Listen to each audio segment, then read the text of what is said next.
Donc, Oui. je suis docteur en droit. J'ai été militaire jusqu'en 2001 et depuis à peu près 1995, j'ai été confronté au marché public, c'est-à-dire que j'ai été du côté des services acheteurs. Donc, j'ai passé des marchés publics français pour l'armée française et aussi des marchés publics pour le compte de l'OTAN, notamment en ex-Yougoslavie, donc des marchés publics écrits en anglais, bien sûr. Mhm. Depuis 2001, j'ai travaillé en tant qu'expert marché public, donc j'ai été formateur et j'ai travaillé au profit de collectivités pour rédiger leur marché, au profit d'entreprises pour les assister dans leur stratégie commerciale vers les clients publics, donc comment s'organiser, comment répondre à un marché public. Et puis, je donne également des consultations juridiques pour le compte de cabinets d'avocats sur des questions relatives à la commande publique. J'ai publié plusieurs ouvrages sur les marchés publics, 6 au total. Bon. Voilà. Donc, on peut dire que les marchés publics, c'est un truc que tu connais bien, quoi. C'est un domaine qui est mon quotidien depuis 25 ans à peu près. Et alors, donc, tu es allé voir comment, par curiosité ou par qu'est-ce qui t'a amené à aller regarder la question des contrats liés au vaccin? Par curiosité, je voulais vraiment voir ce qu'il y avait dedans et comment ça avait été fait. Ça Mhm. m'intéressait à titre personnel. Et Ouais. puis un jour, j'ai vu un document qui avait été partagé qui venait de la RAI, la chaîne italienne, Mhm. qui avait téléchargé les dossiers en question. Mais je Ouais. me suis dit, j'aimerais mieux avoir une source officielle. Donc, je suis D'accord. allé chercher sur le site officiel de la Commission européenne. Et là, Mhm. j'ai trouvé que les marchés étaient mis en ligne et certains étaient en clair, pas tous. Seulement 2 étaient en clair, c'est-à-dire celui de Pfizer-BioNTech et celui de Moderna étaient en clair. Les autres, D'accord. en revanche, étaient censurés en grande partie, donc on pouvait rien lire d'intéressant à l'intérieur. D'accord. Alors, tout d'abord, donc, l'aspect, enfin, la notion d'achat de médicaments, la notion de, euh, de santé ne fait pas partie des attributions de l'Union européenne, on est bien d'accord, hein. Et non, ce n'est pas une attribution de l'Union européenne. Toutefois, le traité prévoit que, à l'initiative des États membres, des notions qui ne sont pas dans les attributions de l'Union peuvent être traitées par celle-ci à la demande expresse des États membres. Donc il y a la conjonction de ceci, plus un règlement qui concerne l'aide d'urgence qui peut être apportée par la Commission européenne. Tout cela a fait qu'une convention a été passée entre les 27 États membres et la Commission européenne dans le but de lui faire procéder à des achats centralisés de vaccins pour approvisionner l'ensemble des 27 États membres. Donc la Commission a préparé 7 contrats, 4 vaccins autorisés et 3 vaccins encore en développement. Donc ces contrats ont été signés en 2020. Le plus ancien, le premier, c'était AstraZeneca qui a été signé au mois d'août et les 2 autres ont été signés en novembre et décembre. OK. Alors, les autres contrats, on ne connaît pas les contenus parce que ce n'est pas possible. Alors, j'ai D'accord. fait une étude détaillée du contrat Pfizer-BioNTech euh, qui a donné lieu d'ailleurs à une interview par Xavier Azalbert qui a été mise en ligne sur le site de France Soir. Et depuis, j'ai réussi à avoir par des voies non officielles mais autorisées par un média, j'ai pu avoir le texte du contrat AstraZeneca et j'ai Mhm. fait une deuxième étude comparative de ces 3 contrats. D'accord.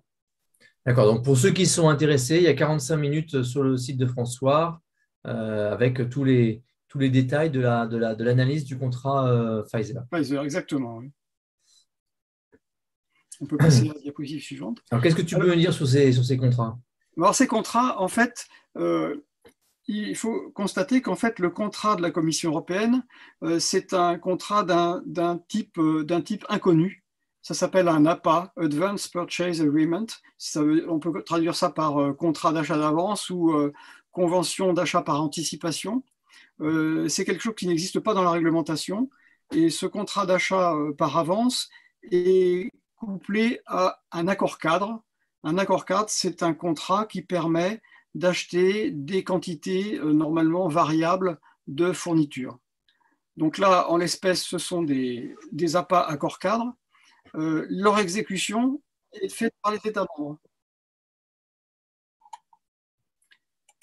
leur exécution est faite par les États membres, c'est-à-dire que la Commission a préparé les contrats et ensuite, chaque État va être amené à établir des vaccine order forms, qui sont en fait des formulaires d'achat de vaccins, de commande de vaccins, qu'elle va envoyer aux contractants pour se faire livrer les doses qu'elle aura commandées. Alors, donc l'exécution du contrat est par les États, c'est-à-dire que la Commission, une fois qu'elle a signé son contrat et qu'elle a payé une avance de trésorerie aux industriels, la Commission s'efface et toute l'exécution est faite par les États membres. Alors, ce qu'on trouve dans ces contrats qui est intéressant, c'est qu'il y a une totale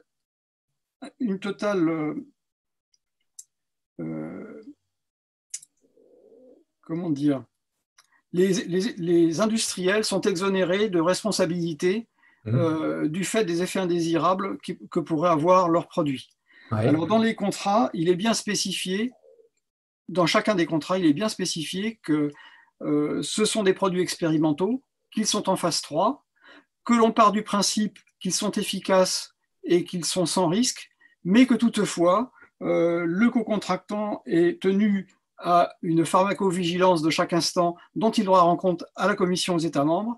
Et dans une autre communication faite par la Commission européenne, celle-ci a enjoint les États membres de mettre en place des études par des organismes indépendants de l'industrie pour s'assurer de l'efficacité et de l'innocuité des produits. Donc il y a quand même quelques préventions qui ont été prises par la Commission. Il n'y a pas de clause de résiliation en fonction des effets secondaires. Par exemple, on pourrait dire au bout de tant d'effets secondaires graves, en définissant ce qu'est un effet secondaire grave ou effet secondaire entraînant des décès, eh bien, on arrête tout. Non, il n'y a pas de cause de résiliation comme ça. Il y a l'obligation d'information de suivi pharmacologique dont j'ai parlé. Les quantités sont déterminées au départ, elles sont obligatoires. Alors, les quantités, on les connaît globalement, mais on ne les connaît pas État par État. Alors, dans la convention entre la Commission et les États membres, il est dit que la répartition des doses par État membre se fera au prorata de leur population. Mais on n'a pas les chiffres exacts. Simplement, dans le contrat, il est dit que la Commission enverra aux contractants un tableau figurant la liste, le nombre de doses exactes par État concerné. Alors, les quantités sont obligatoires et déterminées au départ. Ça veut dire qu'il n'y a aucun risque économique pour le contractant, puisqu'il sait exactement combien de doses seront commandées. Et bien plus, dans le cas du contrat Pfizer, par exemple, qui est le plus avantageux pour l'industriel des trois, dans le cas du contrat Pfizer, eh bien, les États membres sont tenus de commander l'intégralité des doses qui leur ont été attribuées, et que dans le cas où ils ne les commanderaient pas, Pfizer est autorisé à les facturer de ce qui n'a pas été commandé et de se faire payer de ce qui n'a pas été commandé. C'est quelque chose qui n'existe pas dans les marchés publics. Dans les marchés publics, justement, les accords cadres, on a des accords cadres comme ça, qui peuvent donner un minimum et un maximum. Et quand l'acheteur définit un minimum, c'est-à-dire une quantité minimale qu'il va commander, si par extraordinaire, pendant l'exécution du contrat, à la fin du contrat, il n'a pas commandé le minimum sur lequel il s'était engagé, à ce moment-là, le titulaire du contrat, le contractant, est fondé à demander une indemnisation pour ce qui n'a pas été commandé. Mais l'indemnisation n'égale jamais la différence entre le montant de ce qui a été commandé effectivement et le montant du minimum. L'indemnisation, ça va être la perte de marge, la perte de chance, la perte de marge commerciale entre ce qui a été commandé et ce qui n'a pas été commandé. C'est-à-dire qu'on ne va en aucun cas payer des fournitures qui n'ont pas été livrées. Et du reste, en droit français, payer des fournitures qui n'ont pas été livrées, c'est une irrégularité par rapport au droit budgétaire et financier. Puisque c'est un paiement sans service fait et sans justification. Et qui engage normalement la responsabilité personnelle de l'ordonnateur, c'est celui qui a engagé la dépense. Donc là, on est vraiment sur du complètement hors norme. Donc, ce que tu es en train de nous dire, c'est que là, il y a un contrat qui engage la personne privée qui l'a signé. Comment ça, la personne privée qui l'a signé? La personne qui a signé ce contrat pour l'État français, si jamais il est obligé de payer, si jamais l'État français à terme est obligé de payer le milliard que représente ce qui n'a pas été utilisé et ce qui est facturé, tu dis que ça engage Non, personnellement c'est pas le tout à fait ça. signataire. C'est pas ça, et c'est pas à moi de le dire parce que je ne suis pas juge.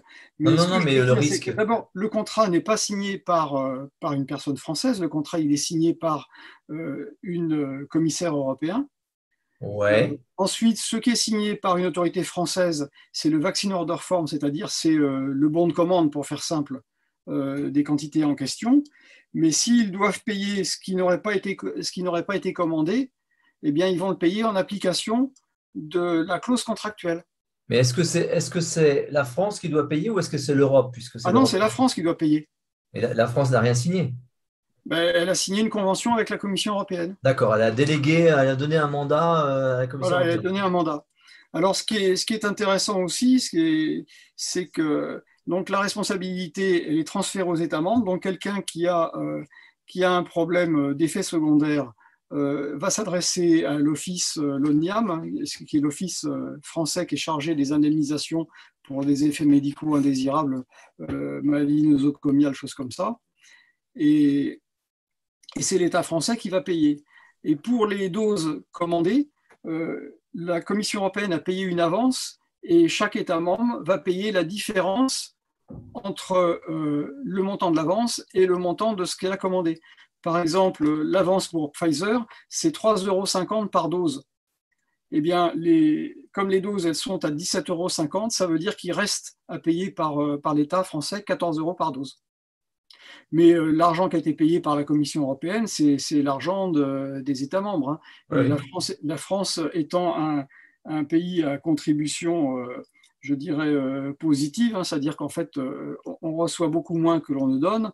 Comme on donne 10 milliards par an environ, bah, tout ça, en fait, on l'a déjà payé. C'est-à-dire que l'avance, elle est payée par la Commission, mais en fait, elle est payée par nous, quoi. Elle est payée par la France. Alors, quand on voit les quantités, donc pour terminer, il n'y a pas de spécification technique ou fonctionnelle détaillée. Normalement, dans un cahier des charges de marché public, il y a une partie technique. Et cette partie technique, elle va définir des spécifications techniques détaillées en disant bah, le produit doit être comme ci, comme ça, avec telle chose à l'intérieur, ou bien des spécifications fonctionnelles, c'est-à-dire que le produit doit permettre d'atteindre tel résultat, tel objectif. Là, ce n'est pas le cas. C'est beaucoup plus succinct. Et puis, comme il n'y a pas de cession de propriété intellectuelle, les produits ne sont pas transférés dans le domaine public, donc ils sont protégés par des brevets de propriété industrielle.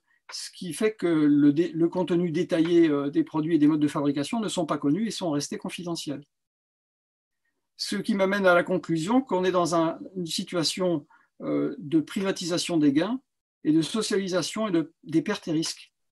En ce qui concerne AstraZeneca, le contrat l'enjoint à vendre à prix coûtant. Et il doit produire des justificatifs du prix affiché pour montrer que c'est bien le prix coûtant. Mais c'est le seul. Les deux autres contrats, Pfizer et BioNTech, il n'y a aucune exigence de ce type. C'est-à-dire qu'on est dans un contrat capitalistique classique, commercial, où l'industriel y vend avec sa marge commerciale, qui, étant dans une situation de monopole ou d'oligopole, je pense, doit être assez confortable. Il se trouve que AstraZeneca a acheté sa licence à l'Université d'Oxford et que c'était une des contraintes de l'Université d'Oxford que de lui demander de vendre à prix coûtant. Mais c'est intéressant parce que du coup, ça donne une idée de la réalité du prix, enfin, du prix des doses de l'autre côté, quoi. Bah oui, puisqu'en fait, le prix des doses, ça va de 1 à 6 entre Astra et Pfizer. Ouais.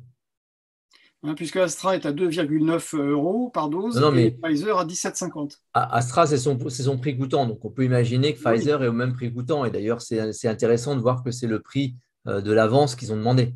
oui. C'est qu'en fait, donc, ils se sont arrangés pour que, de toute façon, en tout état de cause, leur production soit couverte. Voilà. Alors, ce qui est intéressant aussi, c'est sur la ligne prix unitaire par dose, sur Pfizer, il y a trois prix. Pourquoi? Parce qu'en fait, il était dit dans le contrat qu'il y avait 3 tranches de 100 millions chacune. 2 tranches que l'on pourrait qualifier de tranches fermes, c'est-à-dire une commande certaine, 100 millions plus 100 millions, et une tranche optionnelle, une troisième tranche de 100 millions. Cette troisième tranche optionnelle, elle devait être commandée après la signature du marché. On ne sait pas si elle l'a été, elle l'a été probablement. Et il était dit que si elle était commandée dans les 3 mois suivant l'obtention de l'accord de mise sur le marché, l'AMM, le prix de la dose serait à 13,50 €, mais que si c'était au-delà des 3 mois, on repassait à 17,50 €. Alors ça aussi, c'est quelque chose d'inhabituel dans les marchés de ce type, parce que ces accords cadres à bon de commande ou à marché subséquent, eh bien, quand il y a des quantités, on a toujours un prix dégressif selon les quantités commandées. C'est-à-dire que plus on en commande, plus le prix unitaire diminue. Or là, on est dans un cas où on continue à commander, mais c'est toujours le même prix, le prix initial. Il y a même une descente pour la deuxième tranche, mais une remontée pour la troisième tranche, hein, ce qui est quelque chose d'assez inhabituel et vraiment très intéressant pour les industriels. Pour les industriels, c'est le contrat du siècle, un truc comme ça, hein, c'est quelque chose d'extraordinaire. N'importe quelle entreprise rêverait d'avoir des marchés publics comme ça. Alors, les marchés publics, en général, ce sont des contrats qui sont un peu léonins en faveur de l'administration. Là, on est sur des contrats léonins qui sont en faveur des industriels, ce qui est inédit. Moi, je n'ai jamais vu ça en 25 ans, je n'ai jamais vu ça. Alors, dans les clauses contractuelles, il y a une obligation pour la validité du contrat, c'est l'obtention des autorisations, c'est-à-dire des AMM. Alors, les AMM en question, les vaccins ont reçu des AMM conditionnels, compte tenu de leur caractère expérimental. Ces AMM conditionnels ont été passés pour une durée de 1 an. Les contrats sont pour une durée de 2 ans. Hein. Et les renouvellements de ces AMM doivent être demandés à l'Agence européenne du médicament, à l'EMA, 6 mois avant l'échéance. Or, 6 mois avant l'échéance, par exemple, les échéances de ces 3-là, Pfizer, c'est le 21 décembre 2020, Moderna le 6 janvier 2021 et AstraZeneca le 29 janvier 2021. En ce qui concerne Pfizer, alors, non, je vais un peu vite là, les demandes de renouvellement doivent être déposées avec des justificatifs par les industriels auprès de l'Agence européenne du médicament 6 mois avant l'échéance. Ce qui fait, par exemple, pour Pfizer, c'est 6 mois avant le 21 décembre, c'est-à-dire avant le 21 juin 2021.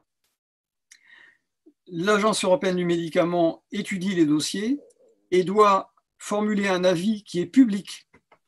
L'avis de l'EMA doit être public et publié sur son site dans les 90 jours qui suivent cette date d'échéance de production de la demande par l'industriel, ce qui nous conduisait au 21 septembre 2021.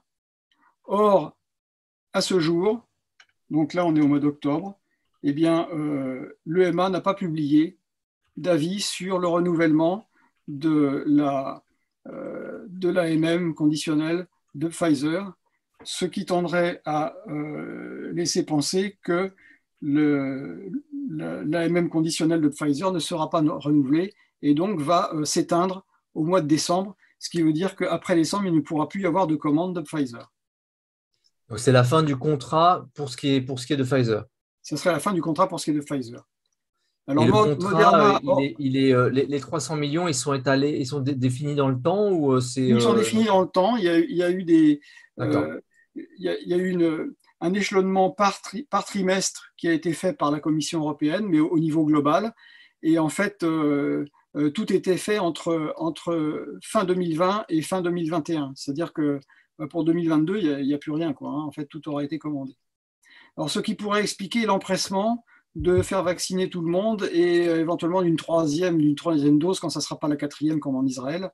Parce que quand on voit le nombre de doses, si on voit le total, on arrive à 860 millions en fourchette haute, 860 millions pour 447 millions d'habitants en Europe, selon les données officielles de l'Union européenne. Bah, ça fait plus de 2 doses par personne de 0 à 100 ans, quoi. Ouais. Donc, ils en ont commandé énormément, beaucoup plus qu'il n'en faut. Et là, on n'a que 3 contrats, on ne sait pas ce qu'il y a dans les 4 autres. Ouais. Et ça, c'est des doses ou c'est des doubles doses, en fait? Là, parce qu'au début, il était clair que le Pfizer, c'était 2 doses, etc. Donc, c'est des doses individuelles. C'est des doses individuelles. Donc, à donner 1 fois ou 2 fois. D'accord, c'est pas un ensemble de 2 doses par personne. Non, non, non, non, c'est une dose. D'accord. Donc, du coup, il faut diviser par 2, donc ça fait les 400 000 à peu près, et sur une population, 400 millions à peu près sur une population qui est à 400 millions, mais en incluant les enfants. C'est ça, voilà. Donc, sur une population de 300 millions, quoi, d'adultes. Voilà. Enfin, peut-être un peu moins, je sais pas, je fais Alors, un. le nombre de doses commandées expliquerait justement l'empressement d'étendre la vaccination en quantité et en ayant droit. Et d'aller vite avant la péremption et avant la fin de la MM. Alors, question pour toi qui est un spécialiste du droit public.